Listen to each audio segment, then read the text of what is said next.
کیونکہ جب supreme court ہے اور آئینی عدالت لے آئیں گے تو پھر معاملات ادھر ادھر ہو جائیں گے، سپریم کورٹ نے یہ کرنا ہے، آئینی عدالت وہ کرے گا، اس طرح کے معاملات ہے اور یہ پھر مزید کھینچا تانی ہوگی۔ تو یہ آئینی عدالت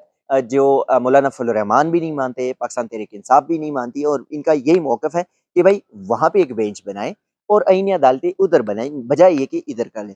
دوسرا یہ وفاقی حکومت کا جو مسودہ کل سامنے آیا، وہ مسودہ بھی ایسے صرف لوگوں کی آنکھوں میں دھول جھونکنا ہے،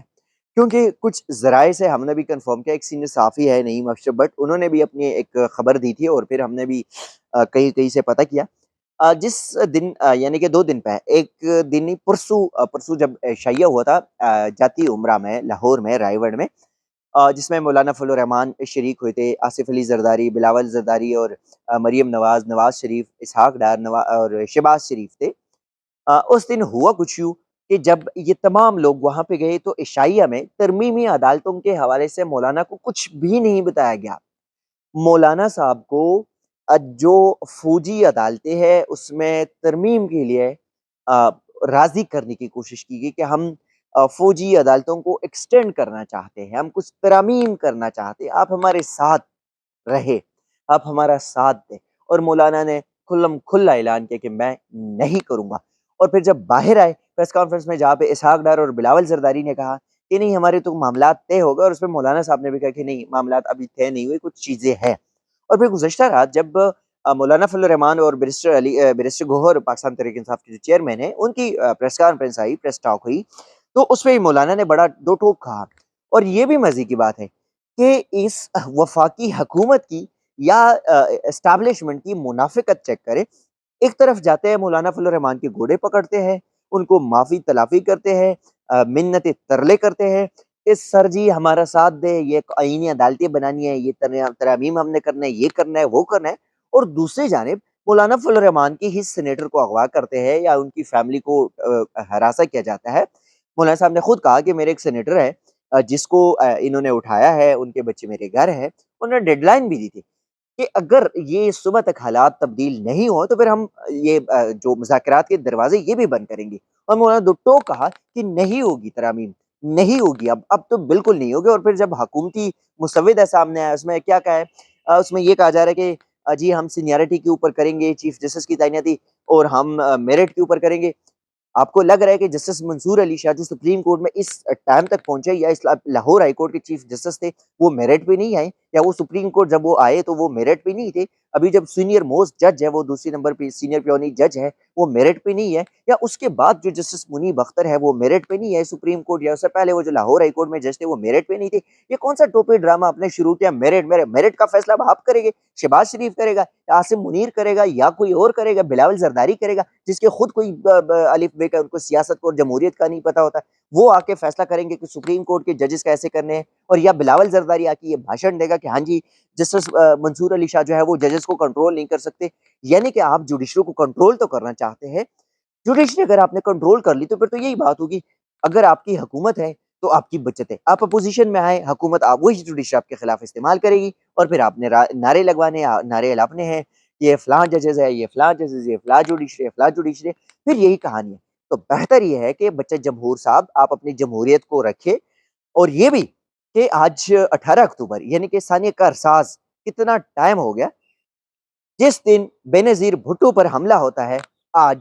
اسی دن بے نظیر بھٹو کا بیٹا بلاول زرداری جمہوریت کے پیٹ پہ چورا گھوم رہا ہے، آئینی عدالتوں کے قیام کے لیے اسٹیبلشمنٹ کے راستے ہموار کر رہے۔ یہ ہے ان لوگوں کی جمہوریت، یہ ہے ان لوگوں کی سیاست، اور یہ ہے اس پاکستان کے جو بڑے مقتدر اور بڑے بڑے عوام دوست سیاسی جماعتیں۔ تو معاملات بہت سارے ہیں، لیکن ایک بات طے ہے کہ جسٹس منصور علی شاہ کی تعیناتی کا جو نوٹیفکیشن ہے، اس پہ جہاں پہ پاکستان تحریک انصاف ڈٹی ہے، وہاں پہ مولانا فضل الرحمان بھی ڈٹے ہوئے ہیں، اور انہوں نے کہہ دیا ہے، واضح کیٹیگوریکلی کہہ دیا ہے کہ جسٹس منصور علی شاہ کا نوٹیفکیشن جاری کیا جائے، بحیثیت چیف جسٹس کا نوٹیفکیشن جاری کی جائے۔ پھر کہتا ہے یہ حکومتیں کہ یار یہ جو ہے نا ہمارے ججز ہمارے خلاف ہے، ہمیں یہ ہے وہ ہے۔ آپ ایک بندے کو ان کے حق سے محروم کرے تو پھر آپ کے خلاف تو ہونا ہی پڑے گا، بے شک وہ جج ہے لیکن بے شک وہ انسان بھی ہے۔ آپ غیر آئینی غیر قانونی اقدامات کر رہے ہیں، ججز کا راستہ روک رہے ہیں، آپ آئین کو پامال کر رہے اور آپ کہتے ہیں کہ ہم جو ہے نا اس ملک میں سب کچھ بہتر ہوگا۔ آپ کو اندازہ نہیں ہے کہ جو کچھ آپ اسٹیبلشمنٹ کی گود میں بیٹھ کے آج کر رہے ہیں، یہی اسٹیبلشمنٹ آپ کو کل ماضی کی طرح لاتے اور ٹڈے مار کے تجھے کسی گندے گٹر میں پھینکیں گے، اور آپ کی سیاست جو آج ختم ہو چکی ہے، جو آج پاکستان مسلم لیگ نون جن کا پنجاب میں ایک ہول تھا، اس کا نام تک کوئی نہیں لیتا، یا پاکستان پیپلز پارٹی جس کا پاکستان میں ایک سیاست میں ایک ہول تھا، جس کو شہداء اور قربانی دینے والے جماعت کہا جاتا تھا، آج وہ جماعت ایک گٹر کی سیاست بننے جا رہی ہے، اور اس کا پورا سہ رہ جاتا ہے بلاول زرداری کو، صرف اور صرف اسی لیے کیونکہ اس کو وزارت عظمیٰ کی کرسی چاہیے۔ باقی بھاڑ میں گئی جمہوریت، بھاڑ میں گئی پیپلز پارٹی، بھاڑ میں گئی پاکستان کی ترقی، بھاڑ میں گئی آزاد عدلیہ، بھاڑ میں گئی آزادی اظہار رائے، اور اس ملک میں جو آئین اور قانون کی عمل درآمد۔ لیکن صرف اور صرف چاہیے بلاول زرداری کو یہ وزارت عظمیٰ کی کرسی۔ تو جو کرے زرداری صاحب، بلاول صاحب، نواز شریف صاحب، شہباز شریف صاحب، اسحاق ڈار صاحب، ایم کیو ایم والو، آپ محسن نقوی صاحب، آپ نے جو بھی کرنا ہے، جو کچھ کرنا چاہے، ایڑی چوری کا زور لگائے، آپ نے یہ آئینی عدالتی آپ نہیں بنا پائیں گے، نہ ہی آپ جتنی بھی فسطائیت کرے، آپ ان جو اس وقت کی جو قیادت ہے، وہ سینیٹرز ہو، وہ خواتین ہو، مرد ہو، وہ ایم این ایز ہو، ایم پی ایز ہو، آپ ان میں سے کسی کو بھی نہیں توڑ سکتے۔ آپ اپنی انتہائی پستی سے گرے ہوئے، اپنے انتہائی گھٹیا حرکتوں پہ اتر آئے، لیکن پھر بھی آپ کسی کو توڑ نہیں پائیں گے۔ ناظرین، یہ تھے آج کے اپڈیٹس، اپنا فیڈ بیک ضرور دیجیے گا اجازت، اللہ حافظ۔